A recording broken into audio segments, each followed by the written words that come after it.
hope you're very fine and doing well.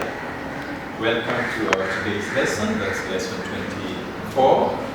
In our previous lesson, we have looked at so much on oral skills and some things to do with literature, and then we get back to grammar today.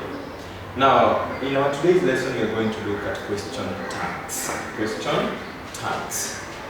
And most of the time when we speak, or whenever we are constructing a sentence, sometimes we want to approve whether something that is being said is true, or sometimes we want to get a clarification, and therefore we have to use a question tag.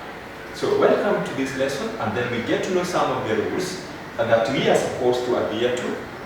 And the moment we follow these rules, we'll find that it's going to be very, very easy for us to be in a position to respond appropriately to given questions without having any problem. So what are question tag?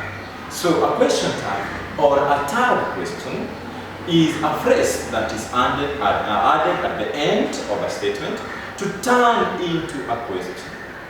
Now when we say, for example, we will say he is writing. He is writing. So this is a simple statement. Now we want to have it being in form of a question tag, whereby we shall have it, isn't he, isn't he, okay?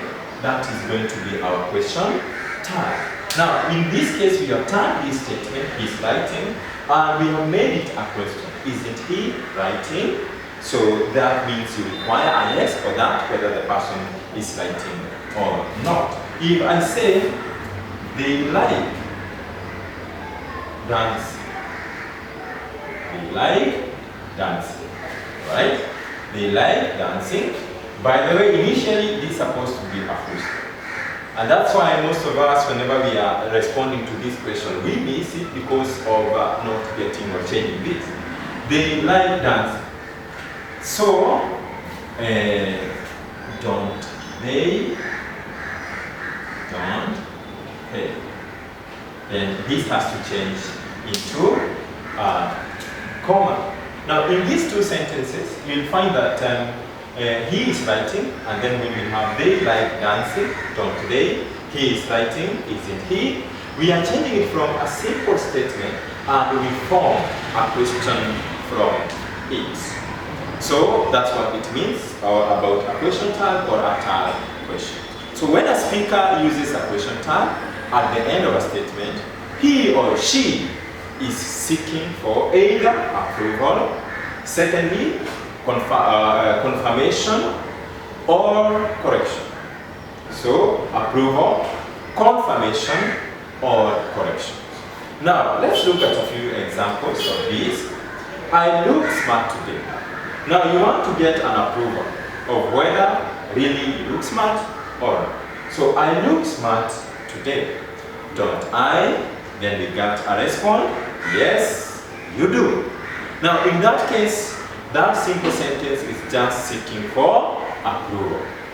Therefore, question tag can be used when we are seeking approval. Then confirmation, right? These are the new students. These are the new students. Then we have it, aren't they? Yes, they are. So it's true that the students that are ahead of us, or that we can see here, are the new students. Then, if probably you want to have a correction on something, I paid you money yesterday, didn't I? Yeah, you want to make sure it's real, whether the money was paid or not. Didn't I? No, you didn't in that case. So that's the work of these question tags. They seek approval, they seek confirmation, and also correction. So I say approval, we have confirmation, and we have correction. So that is all about this question tag, what they say. Now, many learners face a lot of problems when it comes to supplying correct question tags. Sometimes we know the question tags that we are supposed to supply, but because we don't supply the question tags in the correct manner, we end up missing or not getting the correct answer. Now, this is because there are some simple rules that need to be followed, or there are some simple rules that need to be observed when responding to these questions. So which are these simple rules? Majority of us tend to forget the comma.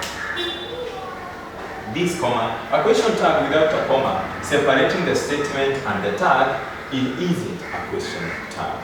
So a comma must be put to separate the statement with the question tag. To separate the statement with the question tag. So a question mark must be placed at the end of the question tag. Example, Rafton has released a new album, hasn't he? So, Rafton has released a new album, hasn't he? If you look at this sentence statement, Rafton has released a new album. So, what's the tag? Hasn't he? So, we must get this question tag, this comma between the question tag and the end of the statement. Remember, this sentence initially was a full stop. So it has to be turned into a comma. He is pushing for a decision by tomorrow. He is pushing for a decision by tomorrow. Isn't he? He is pushing for a decision by tomorrow. Isn't he? So we have our comma. So that's rule number one that we are seriously supposed to look into anytime we are responding to these questions on question tags. Number two. So the auxiliary verb in the statement must be repeated in the question tag. Now, just to remind you, when we were looking at grammar again, we looked at verbs and we looked at auxiliary verbs, and we said that auxiliary verbs are simply helping verbs. Helping verbs. And auxiliary verbs that are used in question tags are, we have the forms of the verb be, okay, which are is, was, are, were.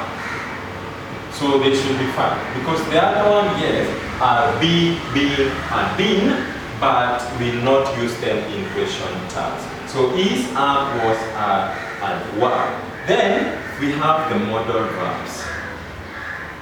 The modal verbs. We have the modal verbs. When I say the modal verbs, I refer to words like can, could, ought to, should, and so on. Those are modal verbs. Then sometimes when we don't have an auxiliary verb in a sentence, but we are going to look at it, it's a rule, but okay, we can still mention about it now. We have, if there is no helping verb, okay, you're supposed to use the correct form of do. And the correct forms of do, we have do itself, we have did, right, and then we have does. So in this case, you can form them either being negative or positive. So what does it mean when we say it must be used? Let's say he has arrived. He has arrived. And then we have they can write. They can write. Then we have, okay, has, we have can, and then we have they are drawing. Now, in these three sentences, you will find that we have, this is a form of have, where we have has, have, and had. Okay? They are also part of auxiliary verbs. They can write. This is a modal verb. They are drawing. This is a helping verb, which is the form of the verb be. So what will be the question? He has arrived. Hasn't. He? Question. They can write. Can't they? Question. This must turn to a comma. They are drawing, comma. Aren't they? Aren't they? Then there must be a question mark at the end of it. So this rule number 2 is simply saying that the helping verb used must be repeated in the question tag. Example, on our screen we have Nelson Mandela was in prison for 27 years. Now, wasn't he? Which is our helping verb? Our helping verb here is was, and that is the reason as to why it is repeated in the question tag. The people of South Africa have lost a great hero. The people of South Africa have lost a great hero.